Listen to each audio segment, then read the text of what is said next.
GM, wow, what a weekend that was. What it's done to my barnet.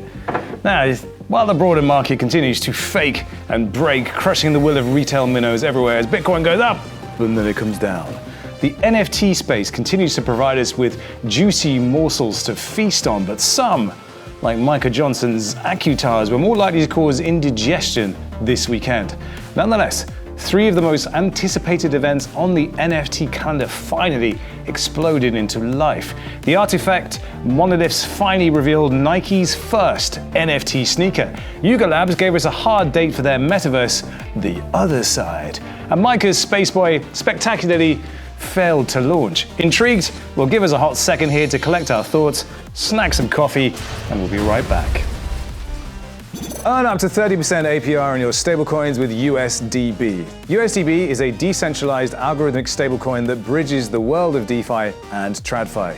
USDB operates through an innovative proof-of-burn mechanism backed by protocol-owned liquidity. So here's how you can get involved. Contribute to the bonding mechanism and earn up to 30% APR.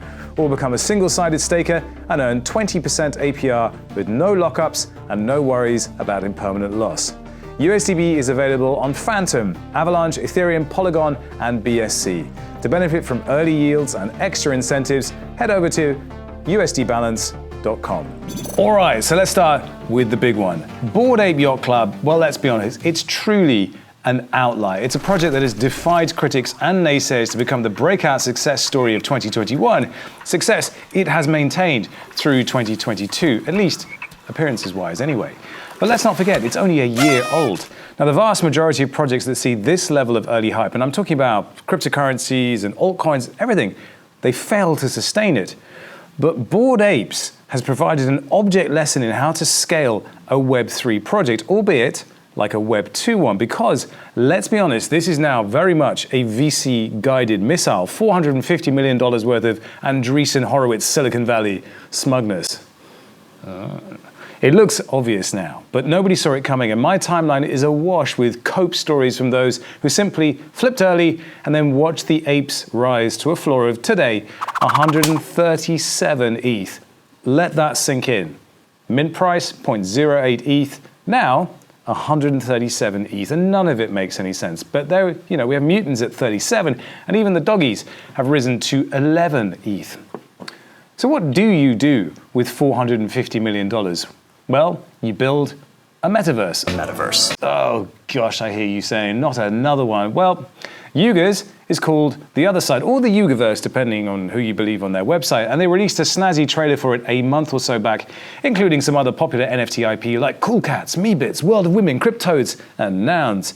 It was promised in April, and those with extra sensitive time perception will be acutely aware that it is indeed April right now. And right on cue this weekend, we got the announcement that everyone had been waiting for. You got it, folks. The adventure is set to begin on April 30th. That is in just a few days' time. What that adventure is, nobody knows. But the speculation is that there will be a land sale with tiered access for qualifying NFTs and premium plots available in the very center of the world for, of course, the apes. Rich get richer. Well, if that's how it plays out anyway, but nobody really knows. Speculators are betting that ApeCoin, the token that is absolutely positively nothing at all to do with YugaLabs, Mr. Gensler, did you hear that? Nothing at all. Will be the one token to rule them all in the Yugaverse. A land sale not denominated in ETH, particularly of this size, well, that's a pretty ballsy move. So while the rest of the market was binging and purging in lockstep with the corn, Ape itself was jerking and boinking like the volatile sucker it is. Apes, of course, see up only, which is it's kind of the best segue I could muster to tag in Kobe, who polished his quill once more to excoriate the Ape token and its possible staking model. It's actually a good piece and worth a read. Well done, Kobe. But maybe we should all just take Gordon Goner's advice, take a nap, and stop chasing the rumors. Okay, then. But Gordon does give us a perfect link out to our next story. RTFKT's long-awaited monolith reveal caused shockwaves as we were finally treated to the very first fruits of their partnership with Nike. Now, I say partnership because while Nike has in fact acquired the company, this really does feel like an RTFKT endeavor through and through, a partnership, a true partnership with Nike. The monoliths were airdropped for free to holders of Clone X's, and with the Nike branding on the side, it was clear this would be the first project that represented the new partnership.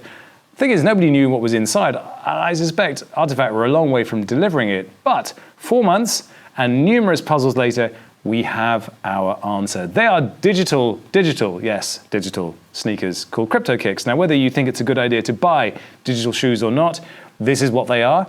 And the silhouette is the classic Nike Dunk shape, but the tech itself is very much future-facing. So if you were in possession of a monolith and you opened one up, this would generate 3 new NFTs, a base kick, an EvoX drip vial, and then a brand new golden monolith with future utility unknown. It's pretty much like you open the monolith, then you got another monolith, which presumably in the future could do the same thing, but you got these other 2 things, which were the now, which can also do things. Artifact, you're crazy. Now, Artifact might be crazy, but they're also famous for rewarding long-term holders with significant perks. These kicks can be equipped with vials, which change their appearance, and then there's multiple paths of evolution possible as the project itself evolves, so you can level up your shoes. And I think it's a fair bet that the clones themselves will be able to wear their crypto kicks for their adventures in the metaverse, when they eventually get their full bodies, obviously. Now, early on, Artifact NFT owners could forge, which is what they call turning an NFT into a real thing, but these were real-life wearable versions of their sneakers called forging. Now, I even did it myself.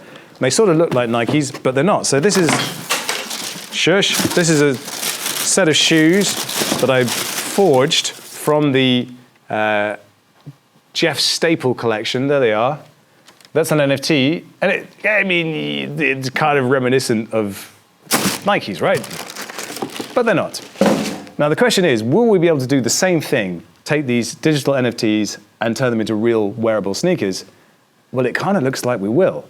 Sneakerheads, tell us, what will you make of all of this? And so we lurch from one street culture apparel brand, Nike, to Puma and the dramatic failed Dutch auction event of a project many expect to be pushing Artifact as a major Web3 street culture brand, Akutars. It had been, in fact, so far so good, so very, very good for long-time holders of Chapters, which was Micah's first series of NFTs. They were airdropped mint passes, which were doing a very brisk trade on OpenSea in the lead up to the Dutch auction, reaching nearly 5 ETH at one point. Remember, they got them for free. Now, this was a serious premium on the starting price of the auction, which was announced to be 3.5 ETH. Now, there was supposed to be a snapshot for these passes, which would result in holders being eligible for Akutars. And once that snapshot had passed, the passes themselves were worthless. But the thing is, after the snapshot, they were still being sold on OpenSea to unsuspecting buyers. It was clearly announced, but who reads anything these days? And could they have done more to prevent that happening? Now, the auction itself was what they call a true Dutch auction, descending price until all available slots were taken. The lowest bid would then become the final bid, and any overs of that would be refunded back to the bidders. Now, this all sounds great, and it actually is great, but the problem is the code was vulnerable to what's known as a griefing exploit, and it had even been flagged by Twitter user Hassan before the auction took place. Long story short, ETH poured in as buyers attempted to land one of the coveted passes. They were falling over themselves because they knew it would sell out fast. The exploiter unblocked the contract and then sent this fun message as a cherry on the cake.